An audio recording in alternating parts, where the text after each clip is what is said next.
Before I start this video on Passover, I just wanted to kind of check in and testify to the faithfulness of God, because I have been planning this week to sell those shares and cash out my retirement fund in order to continue doing the work that I'm doing.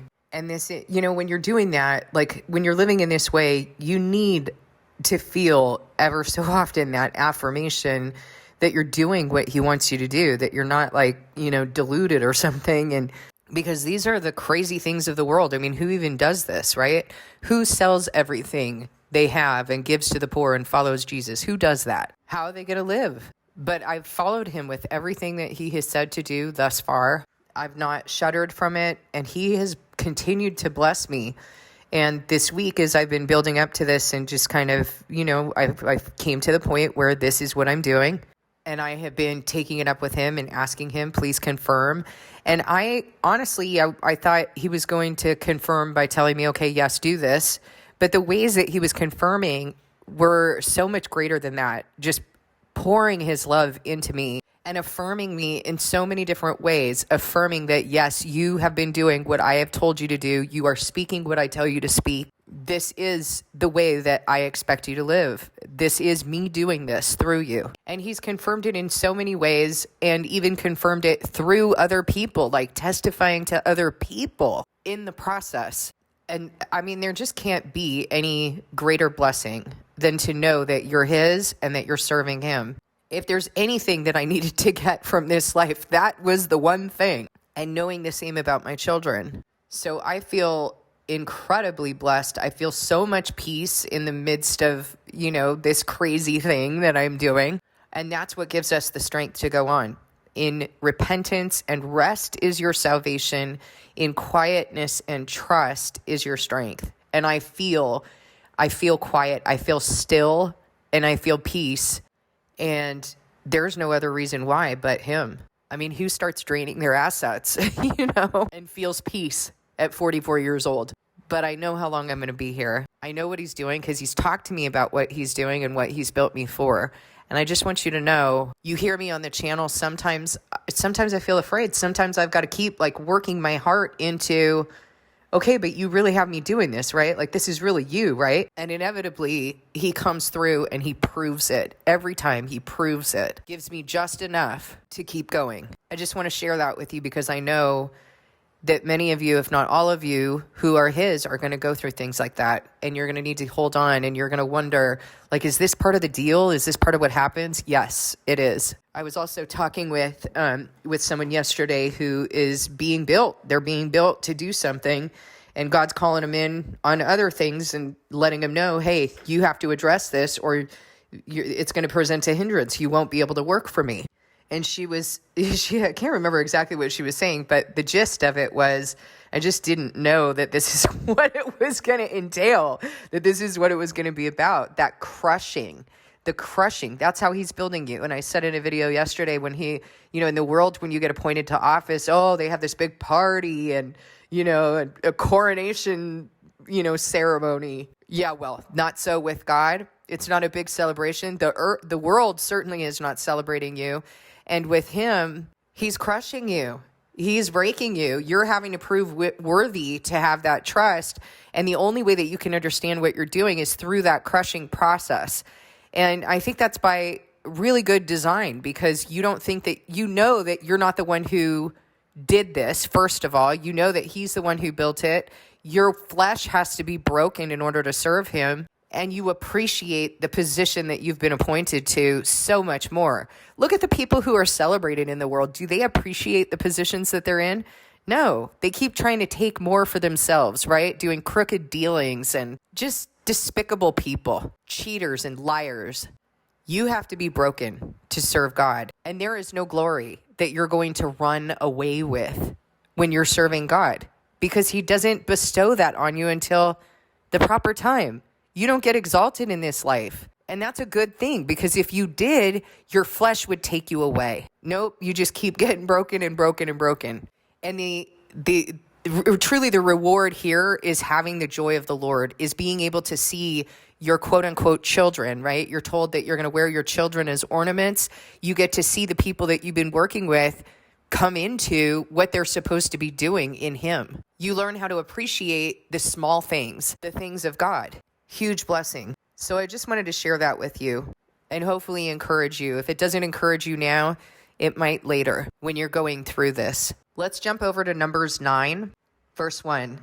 The Lord spoke to Moses in the desert of Sinai in the first month of the second year after they came out of Egypt. He said, "Have the Israelites celebrate the Passover at the appointed time. Celebrate it at the appointed time at twilight on the 14th day of this month, in accordance with all its rules and regulations." I just realized I was thinking that it was on the 15th of the month, and I think the reason I was thinking that is because I think this year it's on the 15th of April on the Gregorian calendar. Okay, so it begins on the 14th of God's calendar, of course, of Aviv and Nisan. So Moses told the Israelites to celebrate the Passover, and they did so in the desert of Sinai at twilight on the 14th day of the first month. The Israelites did everything just as the Lord commanded Moses. Let me ask you a question. How many days is Passover? So it's called Passover and the Festival of Unleavened Bread. They're the same thing, and you observe them for 7 days. Okay, and I was wrong. It's April 5th, 2023, this year, when Passover is going to occur on the Gregorian calendar, April 5th. April 5th through the 13th. That's 8 days on the Gregorian calendar, but you have to remember that God's day begins with the eve. So it's from April 5th in the evening until April 13th, just before evening. That is how you observe the Passover. So Moses told the Israelites to celebrate the Passover, and they did so in the desert of Sinai at twilight, on the 14th day of the first month. Why twilight? Because that's when God's days begin. The Israelites did everything just as the Lord commanded Moses, but some of them could not celebrate the Passover on that day because they were ceremonially unclean on account of a dead body. So they came to Moses and Aaron that same day and said to Moses, "We've become unclean because of a dead body. But why should we be kept from presenting the Lord's offering with the other Israelites at the appointed time?" Okay, so what they're talking about is this preparation that I spoke with you about. You had to prepare yourself in order to participate in the pilgrimage festivals. The 3 pilgrimage festivals to the temple were Passover, Feast of Weeks or Pentecost, and the Festival of Tabernacles. If you'd been around a dead body, you needed to sacrifice a red heifer and make sure that you were clean. Today, we're not doing any sacrifices. You should be understanding. You shouldn't be thinking, this was fulfilled. This was the burden of the Jews. You shouldn't be thinking that. That's what counterfeit Christianity thinks. What you should understand is that you need to be making yourself clean. How do you make yourself clean in order to enter into these festivals, in order to enter the temple at that time? Through repentance and receiving God's ministry in your heart. So you should be asking Him, how do you want me to make myself clean? You should be returning to Him and asking Him, what do you want to deal with me on? That's what you need to be doing right now as you are preparing to enter into Passover. It's not like a regular holiday, like a worldly holiday. You don't just show up at the party. God's holy days are to be revered and respected and prepared for. And when you are entering that temple, when the Israelites were entering the temple, what they understood is that they were going to the presence, they were going to the temple because the presence of the Lord was held in the Ark of the Covenant. So what are you doing? You are entering the presence of God. I mean, He's with you, but you're entering in a very special way to these holy days. Keep that in mind. Pray about what that means. So these Israelites were saying, well, we've been around a dead body. We've not been made ceremonially clean in order to be able to participate in this festival, but why should we be held from doing it? So Moses answered them, "Wait until I find out what the Lord commands concerning you." Then the Lord said to Moses, "Tell the Israelites, when any of you or your descendants are unclean because of a dead body or are away on a journey, they are still to celebrate the Lord's Passover, but they are to do it on the 14th day of the second month at twilight. They are to eat the lamb together with unleavened bread and bitter herbs." So he's telling them about a sort of second Passover. And for me, the way that I see this, because I've often wondered about this, the way I see it is it's sort of this second chance for people. And it demonstrates the heart of God, that He will make accommodations so far, but don't take it for granted. These people are concerned about it. If you're not concerned about it, why should he be concerned? They must not leave any of it till morning or break any of its bones. When they celebrate the Passover, they must follow all the regulations. But if anyone who is ceremonially clean and not on a journey fails to celebrate the Passover, they must be cut off from their people for not presenting the Lord's offering at the appointed time. They will bear the consequences of their sin.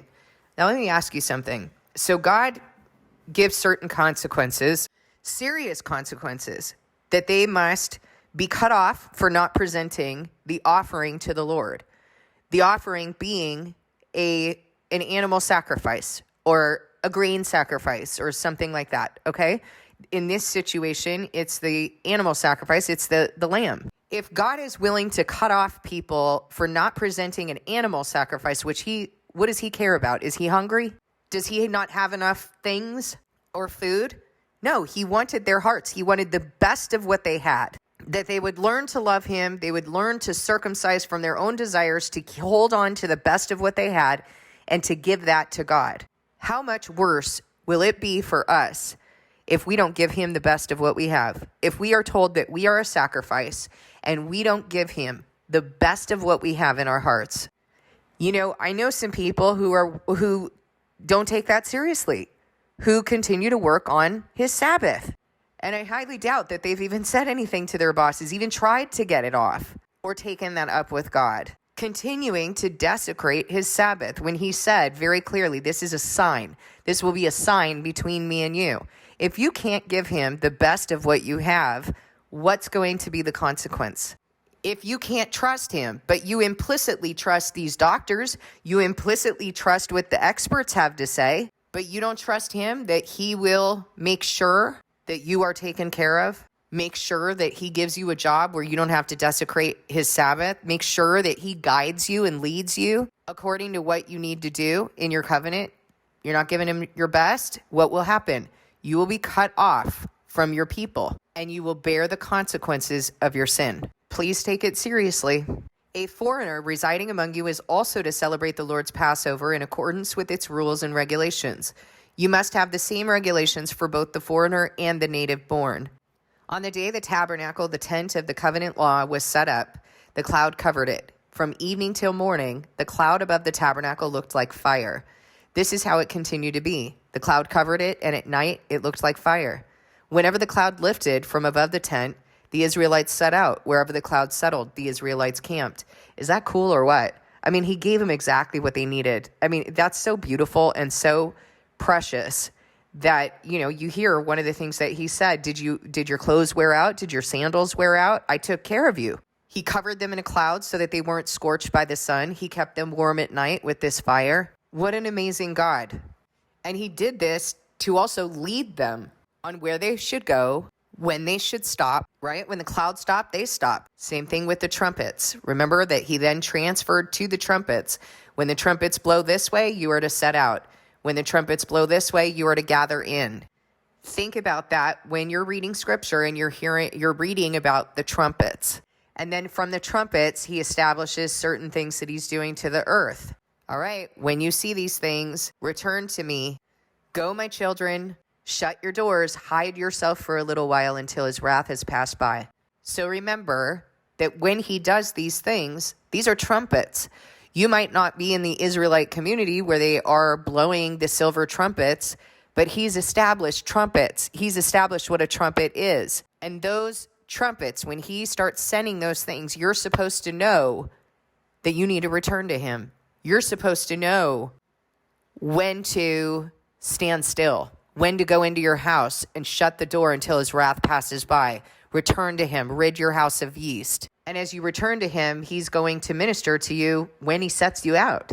So God was establishing communication with you, a relationship with you. And look what we do with it. He established a relationship with you. When I send these things, whether it be to your body or the land, you're supposed to return to him and receive what he's building. What is he saying? And so why do you think the Antichrist has established science and experts so that you don't return to him? So that you think that you need to go to man and fix this by the work of your own hands. Reject what he's doing. and try to control it away with a pill, a surgery, a procedure, solar panels, and all kinds of, climate regulations. You need to know that. You need to know that the Antichrist is the one who is implementing climate legislation right now. And there's good reason. The reason he's doing that is because he is defying the Holy Covenant. And if that's what's in your heart, you think these things are going to change something and you don't return to God, you are forsaking the Holy Covenant, because this is what he established with his people. Verse 16, this is how it continued to be. The cloud covered it, and at night it looked like fire. Whenever the cloud lifted from above the tent, the Israelites went out. Whenever the cloud settled, the Israelites encamped. At the Lord's command, the Israelites set out, and at his command, they encamped.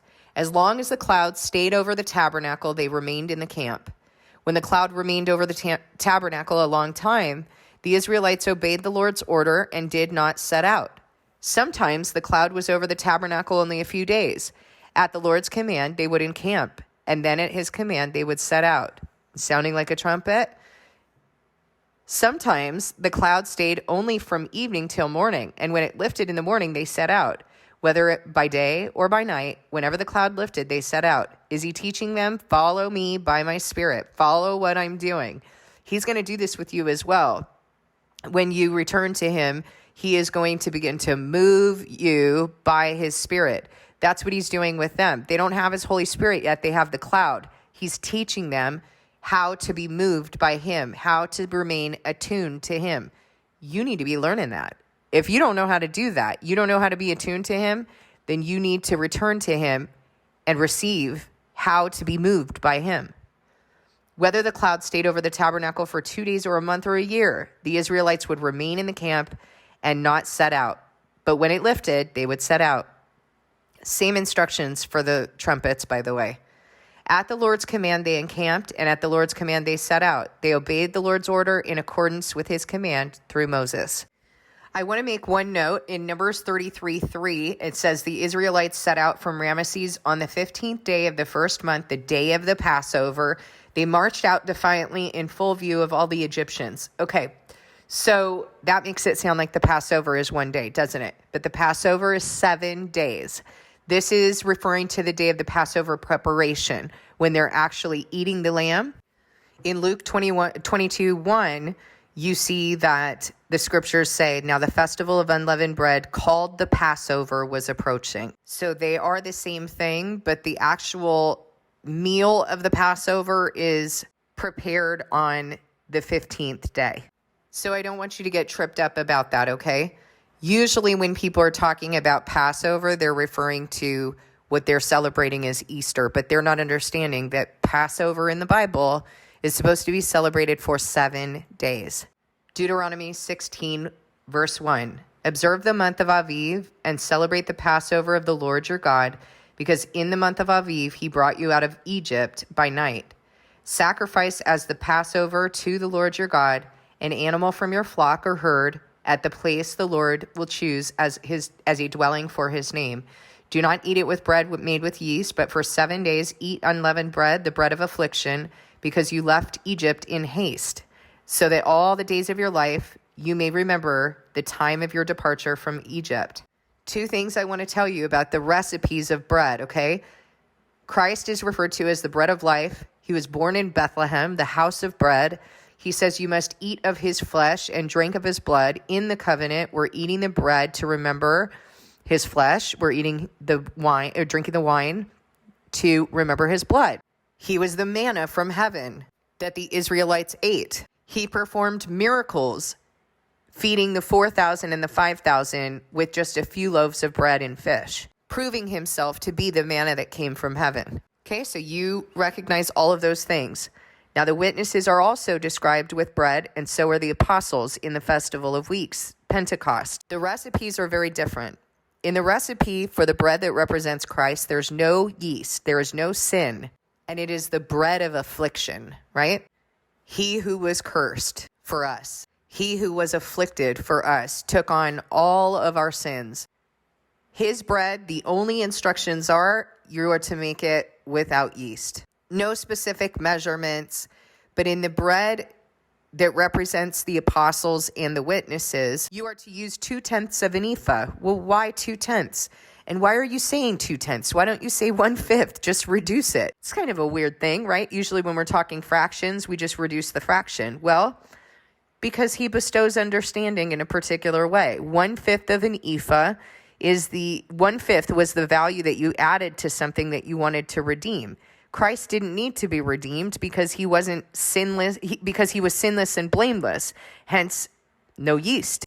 But the apostles and the witnesses do need to be redeemed. Even though they're in this position of managing God's church and doing all this, they're not blameless. They're not sinless. They are actually described as blameless later on in the Bible.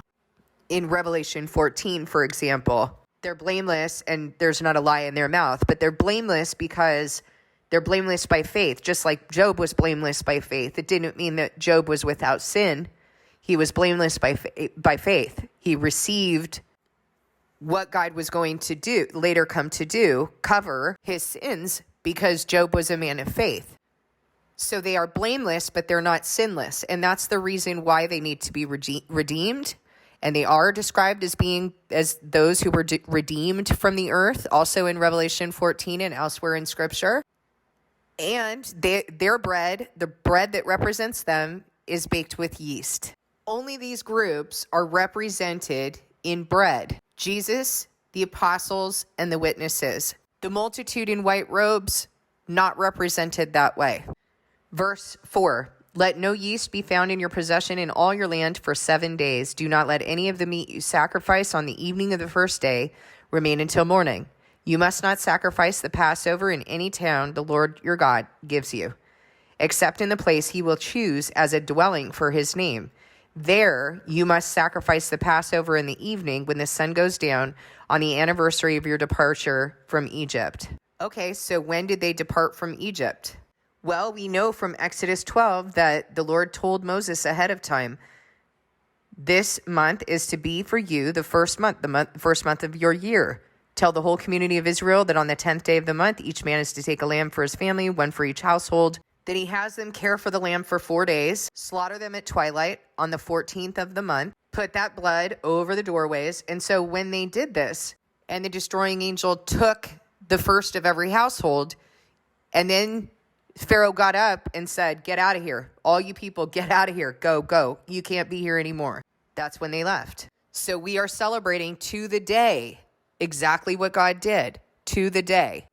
And listen, it matters that we're observing this to the day, that we're observing these special days on the day that he has told us to observe them, which means Sabbath as well. Because you have particular access to God, as is demonstrated with regard to Sabbath in the book of Ezekiel. The prince goes out. At the end of Sabbath, he goes out and he shuts that door. You don't get to receive that blessing. You don't get to say, I'm off on Tuesday, I'll observe Sabbath then. Because you've made your choice who you're going to serve. And let me ask you something. If you can't make these small decisions, how do you think that you're going to make big decisions later when the Antichrist is flattering you or punishing you? How will you make the big decisions later to stand for God? No. If you're not doing it now, you won't be standing later. Because only the wise are going to understand. The wicked will not. If that's your attitude, it's still the same attitude as counterfeit Christianity. You have to come out of that. Verse 13, celebrate the festival of tabernacles for 7 days after you have gathered the produce of your threshing floor and your winepress. Be joyful at your festival, you, your sons and daughters, your male and female servants, and the Levites, the foreigners, the fatherless, and the widows who live in your towns. Okay, that's important because God tells you the tone. He tells you how he wants you to feel. And there's an implication as to what you're feeling about. So, for example, this is to remember the Exodus from Egypt, what God did, how he delivered them and spared them by the blood of the Lamb. Obviously, this points forward to Christ and to these end times and to the fulfillment where we are delivered and spared by the blood of the Lamb in our hearts. He wants us to rejoice over this, but something else, such as the Day of Atonement, we are supposed to be withholding from ourselves and paying attention and meditating on what's being done for us, on why it is that we need this gift. So that's more of a somber tone, godly grief. So pay attention to the way that the Lord tells you to celebrate or observe these different holy days. For 7 days, celebrate the festival to the Lord your God at the place the Lord will choose. For the Lord your God will bless you in all your harvest and in all the work of your hands, and your joy will be complete. 3 times a year, all your men must appear before the Lord your God at the place he will choose, at the festival of unleavened bread, the festival of weeks, and the festival of tabernacles. So he's telling them about all your men, 3 times a year, all your men must appear before the Lord your God at the place he will choose. So he's going to choose a temple, right? First the tabernacle, then the temple. At the festival of unleavened bread, number 1, the festival of weeks, number 2, and the festival of tabernacles. In Hebrew, this is referred to as the Moedim. I've referred to it as that in videos previously, but I'm really trying not to refer to anything, except by the words of the Bible. I ingested a lot of, after that video that I did the other day on the festival of dedication and realizing the distortions and additions to the scroll that have been implemented in counterfeit Judaism through rabbinical teachings and things like that. I'm just so furious over it. I will not refer to it because I don't know what else is associated with the doctrine of the Moedim. You know what I mean? So I'm sticking to what the Bible says, and that's it. Even if there's some sort of concept and they say, oh, we're talking about the same thing, I don't care. I don't speak that language, so I'm not going to use it. Because frankly, I don't know what else is associated with it, and I don't want to associate myself with it. If the Bible doesn't use that word, I'm not going to use it. So these are the pilgrimages 3 times a year. And it's not like they just showed up 3 times a year. They had to prepare in order to go to the temple. There were certain cleansing rituals that had to take place, and they had to be made ready. So this is truly a way of life. And it's so disappointing to me that when God starts calling people and I start telling him, look, these are the things that need to be done. You need to observe Sabbath. You need to be fasting on a regular basis. You need to be doing this, this, and this. People think that, first of all, that's too much prep work and it's going to drastically change their lives. Well, yeah, of course it is. It's going to change your life. You're going to live a totally different life from what you have known. This is truly a way of life. And it is the way of life that God established for his people. This is how we're supposed to be living. And we've gotten so far from it and way too comfortable in the world. And I know we were born into it. I want to give some grace and understanding, but I also want to tell you, this is serious. You have to turn back from all of that and really pursue the heart of God and live into this covenant. And I know that sometimes we read things like Revelation 2 and 3 and we think like, oh, this just happened. But no, the Bible shows us people don't just turn to wickedness suddenly. It's something that usually happens in a gradual process from generation to generation, just like righteousness is taught and modeled from generation to generation. We were born into an incredible time of deception. It was not always like this. People didn't always live like this. And we seem to think in this wicked generation that all of these additions of technology and, the way that human beings are changing things, we seem to think, oh my goodness, isn't it wonderful? No.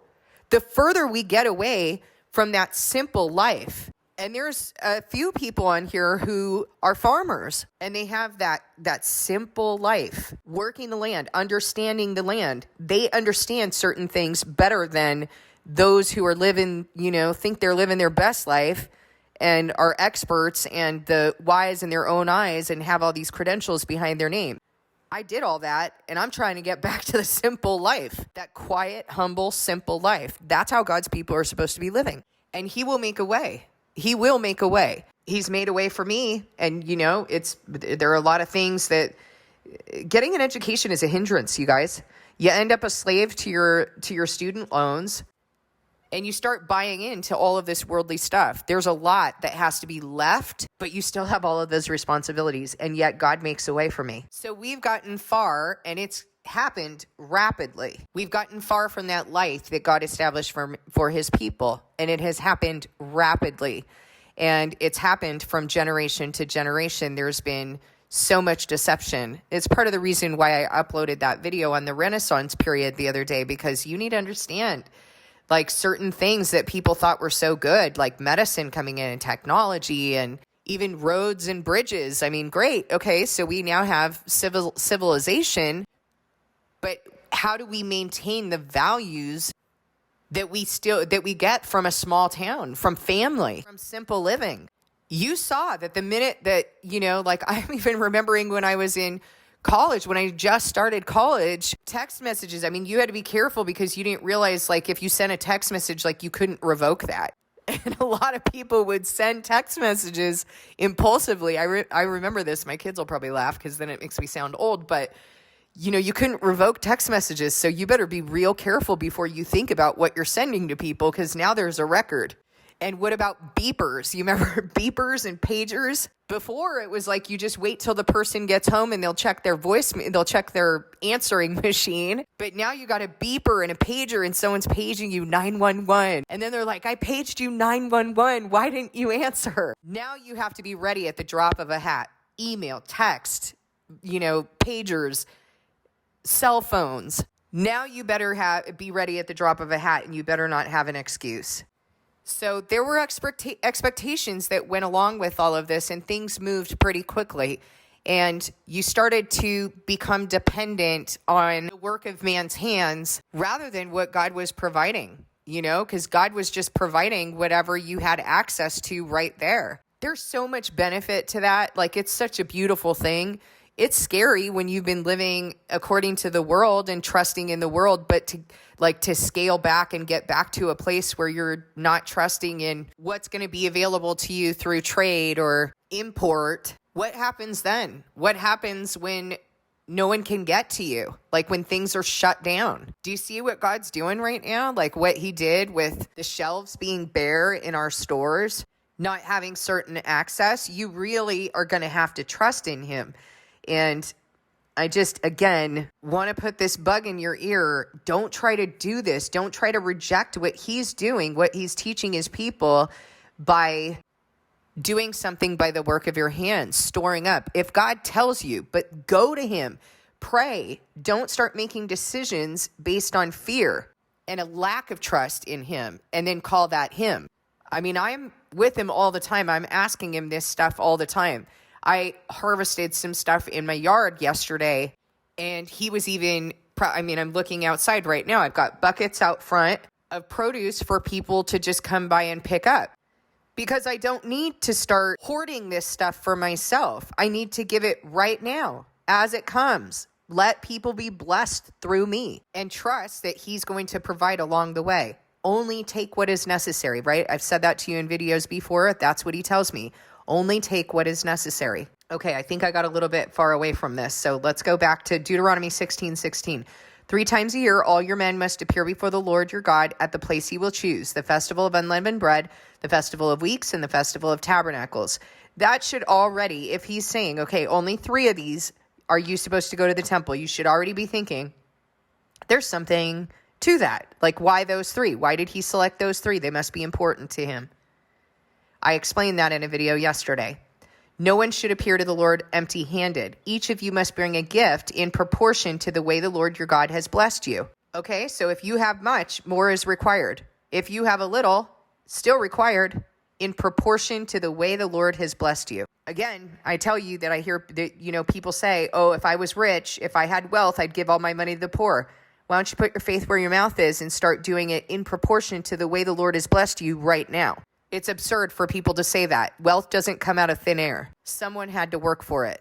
In proportion to the way the Lord your God has blessed you. Now, what is the fulfillment of that?